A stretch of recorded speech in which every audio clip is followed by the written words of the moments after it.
Hey friends, as you can see behind me out this window, it is a rainy 40-degree kind of nasty day. So hopefully this will give me time to catch up on a few videos that I've meant to do or started on months ago and never got around to. And today's is going to be concerning the computers, also called a PCM, that are in these vans, whether it's a minivan or a full-size van, and when you may need to replace one.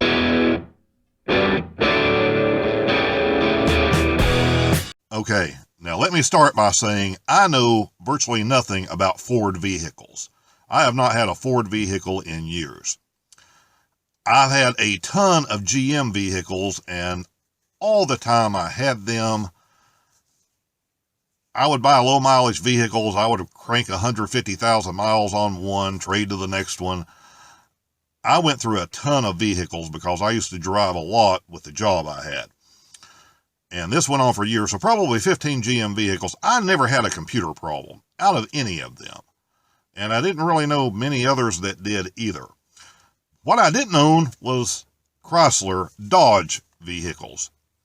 And I had friends, of course, that had trucks. And you will run into a lot of vans like this Roadtrek is essentially a full-size Dodge van that has been converted. It has a 318 engine in it. This particular one is a 1993 model. Now, I bought this thing, 100,000 miles on it, and everybody says, hey, these engines are rock solid. You'll get 200,000 to 300,000 miles easy if you take care of them. No worries, no problems. And they're right, so far it has pretty much been rock solid. The transmission in this one is perfect. Don't have any issues like that. But this van did have some wear and tear and some other oddball issues when I bought it that I had to repair. And I had all those taken care of. And I took a few trips in this van instead of the minivan that I normally use, and they went okay. But what ended up happening, back in the summer, I did some videos that were done around some parks and some camping areas in Virginia. And that was about a 3-week trip around some different areas, the state park with the ponies and all of that stuff, if you've been a subscriber of this channel and remember those. But on that trip, I started having some issues with this. And actually, they'd started right before this. And what was happening is this would run fine about 80% of the time. And occasionally I would start this thing and it would basically fill the yard up with smoke. And I started thinking, man, I'm going to have a valve seal problem. And I actually bought all the stuff to do a valve seal job with. You can do it. It's not that hard to do. It's not that hard to get to, but it's very, very time intensive to replace these little 10-cent seals around the valve stem. And on this van, you have 16 of those you have to do. 2 for each cylinder, and it being an 8-cylinder, so it's rather time-consuming, and you can turn into an hour on average doing each one of those because you're going to have problems getting things apart and what have you. So I knew that was going to be a several-day job. I just wasn't going to tear into it once, and I thought maybe that was it. But it wasn't doing it all the time, and that's what I couldn't figure out. It would do it. It would do that for a few minutes. Sometimes, usually when I started it up after it's set for a few days. And then sometimes it would just do it at random. And that's what kind of led me and my friend and other people on the internet, it was all leaning towards, this is going to be a valve seal issue. And the oil is leaking down around the valve seals and it's pooling up when you're not driving it, and you start it up and then you have a lot of smoke and it burns off and goes away. But what also started happening is it just started running really rough sometimes. And you could tell it was basically running on 7 cylinders, and my gas mileage would just go to crap. And then it would straighten out and be fine again, and it would do this for a few minutes at a time. So we chased things down. I replaced the fuel injectors, which was also really easy to get to on this, maybe an hour job. And fuel injectors used to be really expensive. This being an older van, again, a 93, you can buy a remanufactured set of fuel injectors. I think I bought really good ones and they were less than $100, somewhere in that area. And I figured, as old as this thing is, it's worth throwing $100 into fuel injectors, because if nothing else, it's going to improve my gas mileage just a tad. So it was worthwhile. Changed those, made no difference. I still had this intermittent, ignorant issue.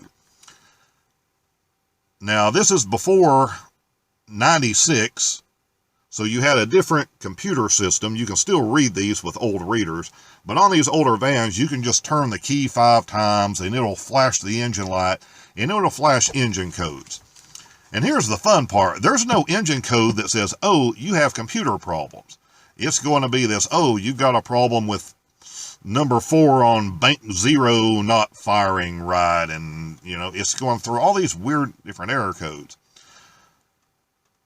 So as I did more and more research and talked to more and more people, especially that had trucks, I realized that computers don't have, on Dodge vehicles anyway, a never-ending lifespan. Now, replacing a computer is one of those things that used to be really scary. You mention computer repair, you're talking, oh God, that's going to be $1,000. Again, these older vehicles, you can't even buy new ones for this anymore. Most of these 90s model Dodges, you buy remanufactured ones. And the prices have come down over the years, and now you're down to $200 or less roughly to replace a computer. And the good thing is, it's a really easy repair on these. It's just a couple of bolts that holds it to the firewall. There's one large bolt that the wiring harness goes into. That is it. It is a 5-minute repair. You don't have to take anything loose to get to it. I wish every repair could be done this way. So I took a chance, replaced the computer, started it up. Every problem I had went away. I have run it since then. Every problem went away. It's run better than it ever did. But here was the odd thing that happened. When we took the old computer off, completely off, there were stickers on the back of it. And my buddy Ernie was with me at the time, and he actually noticed this. And he said, oh, because the stickers on there, it seems this computer had been replaced in this about 2006. Which meant that from 93 to 2006 was about 13 years. And whoever owned this at the time had put a remanufactured computer in, because the original one had failed after 13 years. From 2006 to 2019, a few months ago when I replaced this computer, was 13 years. And here we are replacing it again. So I'm assuming if you have any Dodge vehicle, be it a minivan, be it one of these full-size vans, it's going to be a brand of vehicle that you are potentially going to have computer problems with. And if I bought one of these again that was over 20 years old, for the money, you know, I do a lot of preventative stuff, just trying to eliminate problems before I ever go out on the road. If I was buying a Dodge again, if I bought another Dodge again, and I didn't have proof that the computer had ever been replaced, the first thing I would do would be spend $160 or whatever and just go ahead and replace it. Because I think it's just going to be one of those things that fails a lot on trucks and in these vans that are Dodge vehicles. So that's my story. What I'm trying to get to for you that are watching this video that may be having this problem, know somebody that has this problem, or you're going to own one of these in the future, is there's nothing that's going to tell you you have a computer problem, short of the computer going completely out, which rarely happens.